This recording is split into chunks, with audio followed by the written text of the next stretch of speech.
Baiklah, Assalamualaikum warahmatullahi wabarakatuh. Perkenalkan, nama saya Nisa Nur Mawadah dengan NIM A1622081 di Prodi Pendidikan Akuntansi Fakultas Ilmu Keguruan dan Ilmu Pendidikan di Universitas Halu Oleo Kendari. Baiklah, di sini saya akan mempresentasikan rujukan dari PPT kelompok 1 yaitu bab 1 dengan judul pengertian dan ruang lingkup bisnis. Kemudian yang pertama yaitu bisnis dan daya tariknya. Daya tarik bisnis. Pekerjaan di bidang bisnis pada masa lalu belum menarik bagi anak muda dibandingkan dengan masa sekarang. Hal ini tidak terlepas dari latar belakang sejarah pekerjaan bisnis di negara kita. Latar belakang filosofis profesi bisnis di Indonesia kurang begitu menguntungkan. Mengapa? Masalah ini dapat kita telusuri dengan menoleh jauh ke belakang, ke masa silam, masa terjadinya pembaruan kebudayaan dengan berbagai bentuk budaya asing yang diwariskan pemberian tempat pada fungsi dan profesi pengusaha. Dalam sistem kasta Hindu, praktis bidang bisnis saudagar terletak pada hierarki ketiga setingkat di atas kasta rakyat jelata atau sudra.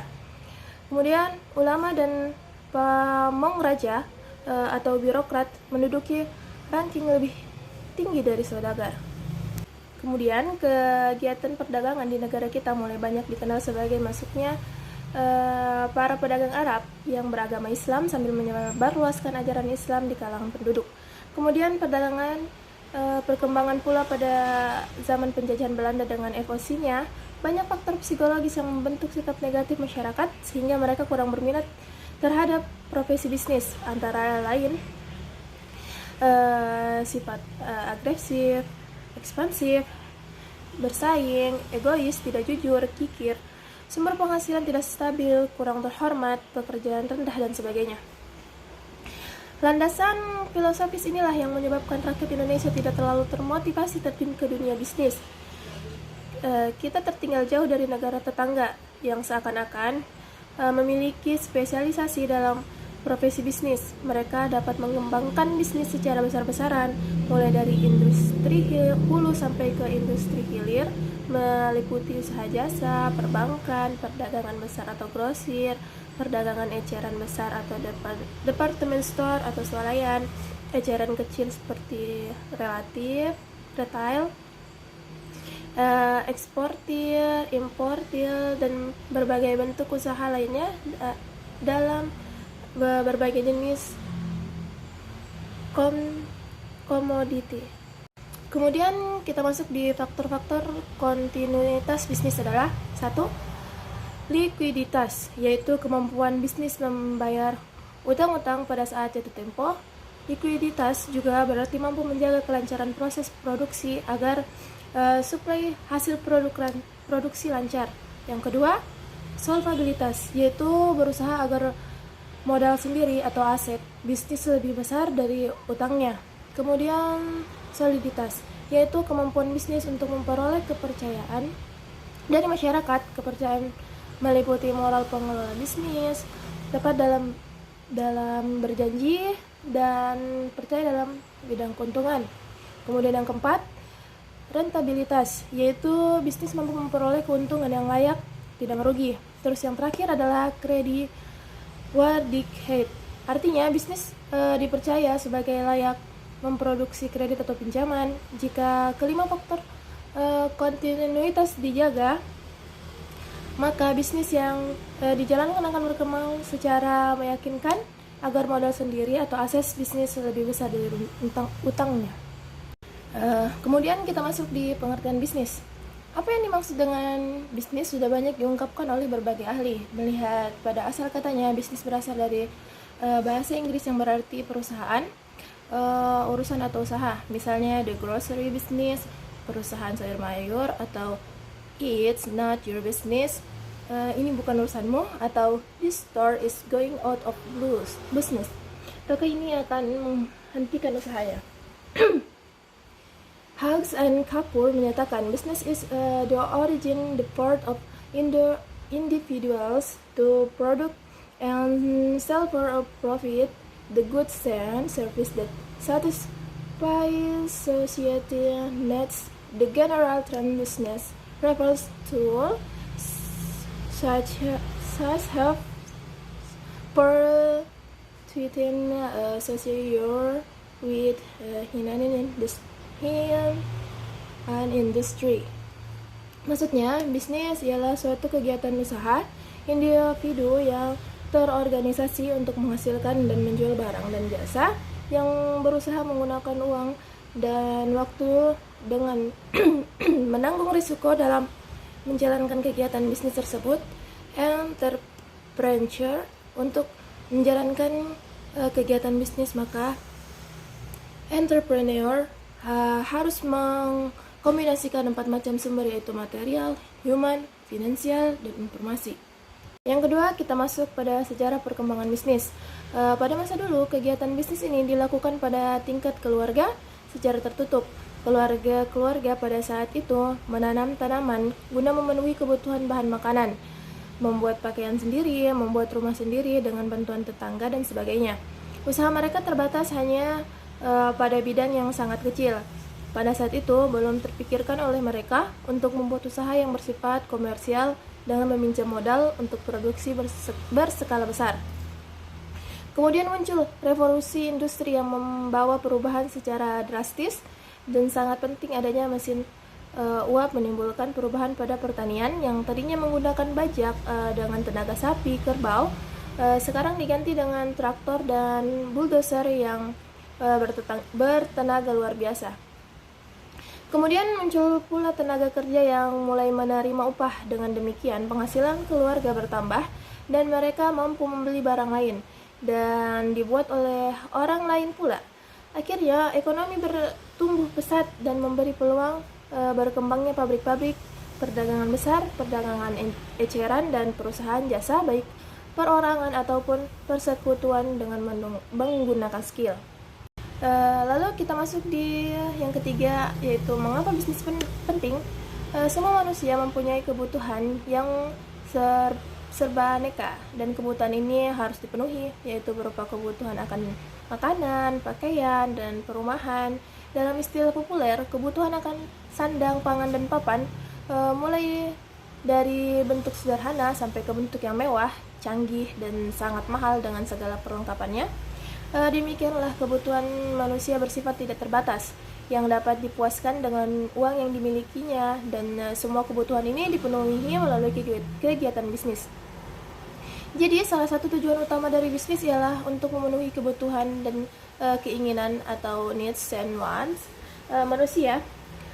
Terus tujuan lain dari bisnis ialah memperoleh keuntungan. Mereka berani memikul resiko menanam modal dalam kegiatan bisnis, dan ada pula bisnis yang tidak mengejar keuntungan, namun mereka perlu bantuan guna menjaga kelangsungan kegiatan bisnisnya, seperti bisnis pemerintah yang memberikan layanan jasa untuk masyarakat, bisnis rumah sakit pemerintah, bisnis yang dilakukan oleh yayasan amal dan sosial. Bermacam-macam bisnis ini akan makin berkembang sejalan dengan perkembangan masyarakat. Akhirnya terjadilah persaingan antara satu bisnis dengan bisnis lainnya. Persaingan yang sehat akan menimbulkan beberapa keuntungan sebagai berikut. Pertama yaitu harga konsumen bisa lebih rendah karena produsen berusaha bekerja efisien dan menurunkan harga jual. Yang kedua, bisnis berusaha meningkatkan pelayanan bagi konsumen. Yang ketiga, bisnis berusaha menciptakan barang baru dan dengan mutu yang baik. Terus yang keempat, menghilangkan bisnis yang tidak mampu bekerja secara efisien dan yang memboroskan sumber daya. Kemudian kita masuk di nomor 4, yaitu klasifikasi bisnis. Dari hasil penjualan barang dan jasa, bisnis memperoleh laba. Laba ini adalah sangat penting baik bagi bisnis sendiri maupun bagi pemerintah, yaitu 1. Laba menjadi tujuan dari kegiatan bisnis agar dapat menjaga kelangsungan bisnisnya. Yang kedua, laba adalah sebagai insentif atau pendorong untuk bekerja lebih efisien. Kemudian yang ketiga, laba yang dicapai merupakan ukuran standar perbandingan dengan bisnis lainnya. Terus yang keempat, laba akan merupakan penghasilan bagi pemerintah karena makin meningkat laba bisnis, maka meningkat pula penghasilan pemerintah melalui sistem perpajakan. Konstruksi. Usaha konstruksi bergerak dalam usaha pembangunan seperti pembangunan jalan-jalan, pembangunan rumah, gedung, pertokoan, rumah sakit, sekolah, bangunan perkantoran, pabrik, dan berbagai bangunan lainnya. Usaha ini mempekerjakan banyak tenaga manusia dan menggunakan barang dan jasa dari berbagai macam seperti batu, kayu, semen, besi, cat, dan sebagainya. Kemudian yang kelima, peluang-peluang yang disediakan oleh bisnis. Sebagai seorang manusia, kita ingin mendapatkan pekerjaan yang layak, mendapatkan kepuasan dari pekerjaan, dan ingin mendapatkan tantangan serta harapan buat masa depan. Bisnis menyediakan lapangan pekerjaan dari berbagai tingkat dan lapangan. Dunia bisnis sangat tanggap akan kekurangan barang di pasar guna untuk memenuhi kebutuhan manusia sepanjang masa. Kegiatan ini tidak akan henti-hentinya dan menantang terus. Dunia bisnis bertumbuh dan berkembang pesat sehingga sekarang di pasar dijumpai berjuta-juta macam barang dan jasa dihasilkan dan membutuhkan berpuluh juta tenaga kerja muda. Kemudian yang keenam yaitu kesempatan menjadi wanita pengusaha. Sekarang ini banyak kita jumpai wanita bergerak dalam bidang bisnis dan dikenal dengan nama wanita pengusaha. Mereka mengadakan suatu asosiasi yang makin lama makin terkenal sebagai Ikatan Wanita Pengusaha. Banyak bidang usaha yang dilakukan oleh wanita dan tidak ada bedanya dengan kaum pria. Semua bidang usaha terbuka bagi wanita, dan ini merupakan tantangan bagi kaum wanita yang selalu memperjuangkan hak emansipasi. Pada umumnya, seorang pengusaha terbuka terhadap orang yang ingin memperoleh pengetahuan dari pengalamannya. Walaupun umumnya para pengusaha ini orang-orang sibuk, namun mereka selalu akan menyediakan waktu bagi siapa saja yang ingin memperoleh informasi. Pada umumnya orang terdorong untuk membuka usaha sendiri. Karena faktor berikut, terbuka kesempatan untuk memperoleh keuntungan, memenuhi minat dan keinginan pribadi, terbuka kesempatan untuk menjadi bos, adanya kebebasan dalam manajemen. Kemudian yang ketujuh yaitu tantangan-tantangan yang dihadapi pebisnis. Satu, tantangan produktivitas. Dunia bisnis harus meningkatkan produktivitasnya karena mereka akan menghadapi pasar luas yang makin berkembang.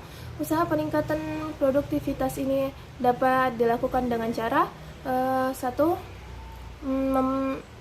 memperbaharui mesin-mesin dengan mesin modern, canggih agar hasil produksi tidak ketinggalan zaman dan efisien dalam melakukan produksi. Kembangkan kegiatan research and development, sediakan dana untuk itu agar bisa berkembang desain, mutu dan pasar baru dari produk yang dihasilkan. Di negara maju banyak dicoba pemakaian robot untuk mempercepat dan mempermudah pekerjaan. Kembangkan manajemen personalia agar karyawan dapat termotivasi dalam meningkatkan produksi dan moralnya lebih baik.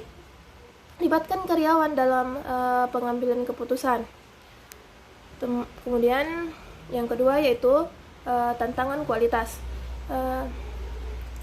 Konsumen merasa tidak senang membeli produk yang cepat rusak dan sering kali diperbaiki. Konsumen pun tidak senang dengan perusahaan jasa yang tidak mau memperbaiki servisnya.